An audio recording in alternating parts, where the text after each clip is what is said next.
newly minted Nazi officers are about to detonate the detonators. He pressed it down and turned the switch. The tank exploded with a bang, and instantly there was fire. A huge mushroom cloud rose from the sky, but the flames of the explosion continued to spread. The Soviet troops next to the tanks were burning in order to prevent the Nazis from controlling the city and occupying the estuary. With the determination to win, the Soviets endured the pain of the flames and ran into the flames. What the Soviets didn't know was that the Nazis were waiting in the trenches. The machine gun MG-42 with 1,500 rounds per minute. It was the end of the line for the charging soldiers. But in order to consolidate the situation and to break through the Volga line, the Soviets had to face a hail of bullets. Even if the machine gun, with 20 rounds a second, had a high rate of fire, even the Soviets, who had been beaten to death, had only one last belief in their hearts. That was to cross the road in front of them before they died. The Nazis rushed to the trenches, and at the same time, in order to completely cut off the Soviets from crossing the river, the Nazis ordered the bombers to cover the entire canal with indiscriminate fire. When they got the order, the fighters,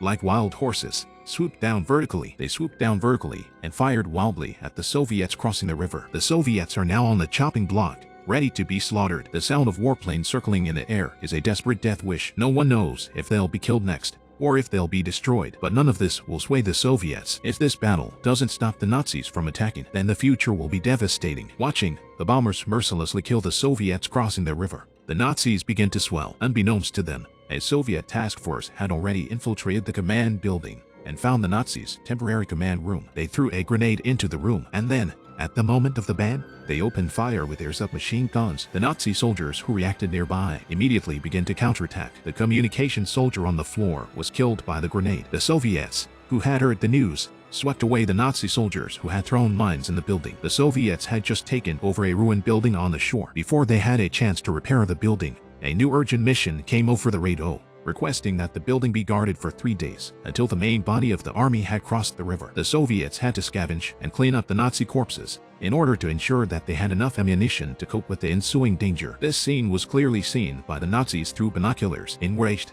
the Nazi officers immediately ordered a counterattack, gathering all the survivors in the square. The officers then selected an unarmed Soviet mother and daughter, forced them into a car, and then nailed it tightly shut with charred wooden planks inside the car. The helpless mother and daughter could only embrace and pray for each other. But the Soviets in the abandoned building watched the whole thing through binoculars.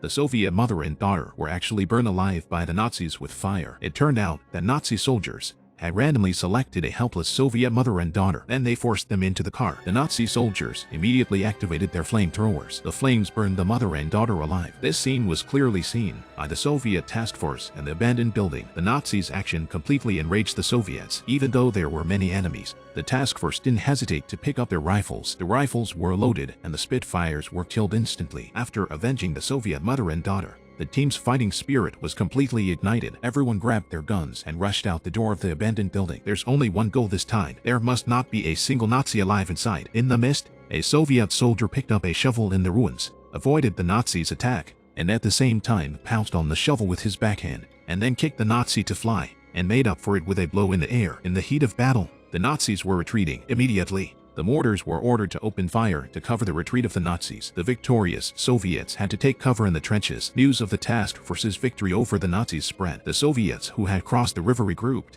reorganized their morale, and started to cross the river. Meanwhile, the defeated Nazis call for reinforcements. Artillery shells fly from the sky over the defenses of the abandoned buildings, blasting the Soviets across the river. But the Soviet team could only watch in silence. The bombs coming from the sky once again caused heavy losses to the Soviets crossing the river. Because of the shells falling one after another, those who couldn't dodge in time could only be blown away. Angry, the Soviet team decided to start another counterattack. When the location of the Nazi ammunition depot was determined, they agreed to blow it up. But just as they opened fire, the Soviet squad realized that unless the shells could be turned around, there was no chance of hitting the ammunition depot. The Soviet squad saw the scrap tanks in the rubble. They decided to open fire. The shell broke through the space. It grazed the tank's turret. It formed a beautiful line of refraction toward the Nazi ammunition depot. With a bam, there was fire and smoke. Such a perfect shot will surely hit the Nazis' heart. Unbeknownst to the happy task force, the Nazi officers was enraged by this action. He gave the order to start the counterattack again. When the Soviets saw the Nazis in the square, the Soviets immediately began to prepare traps. They dug out the brains of the Nazi corpses at the entrance, smeared them,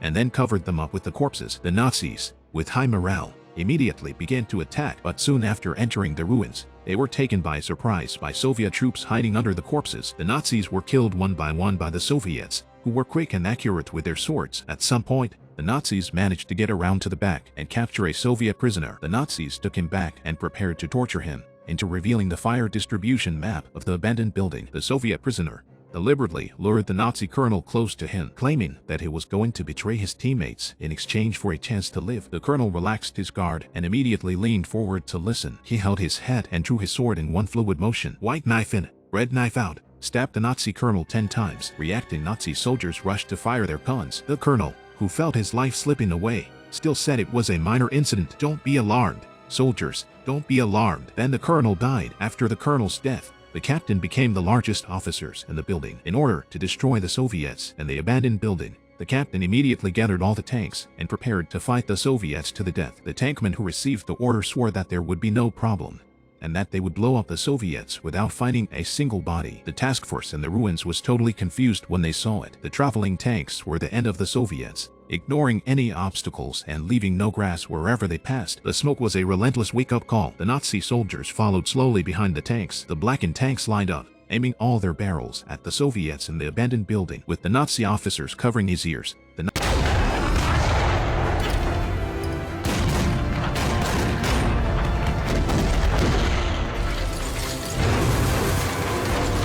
Nazis charged through the smoke as the shells finished their bombardment. The Soviet assault team in the abandoned building was killed and wounded. When they were awakened after the bombing, they couldn't believe they were still alive, but within seconds of opening their eyes, they were completely dead again. All the soldiers who could breathe knew that their dead teammates were just a step ahead of them. Outside the ruined building, the Nazi soldiers were gathering in numbers, and when they came in, they immediately shot at all the Soviets. They shot all the Soviets, dead or alive. Those who survived had to fight back before they died. When the mines were dropped, it was time to die together. Narrator: the Nazis, victorious, began to swell. The Soviets knew they might not be able to hold the abandoned building on the riverbank. They immediately radioed their superiors for reinforcements. The Nazi officers who approached the building in order to unleash his anger threatened to shoot, but the Soviets, who slowly stood up, quietly reached for their pistols.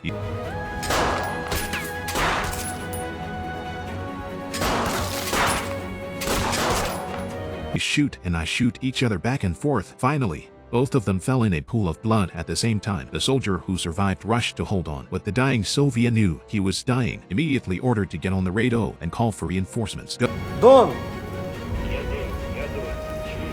Я Калуга, дайте огонь, сейчас дайте, координаты, квадрат 24, долгота 17 градусов, широта 14, как поняли, прием! Калуга, вас не понял, это координаты дома, где наша часть. Как поняли, Калуга?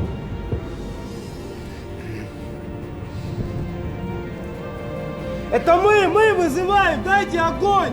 Немцы лезут, Дон, дайте огонь сейчас! Понял вас, Калуга. Все понял.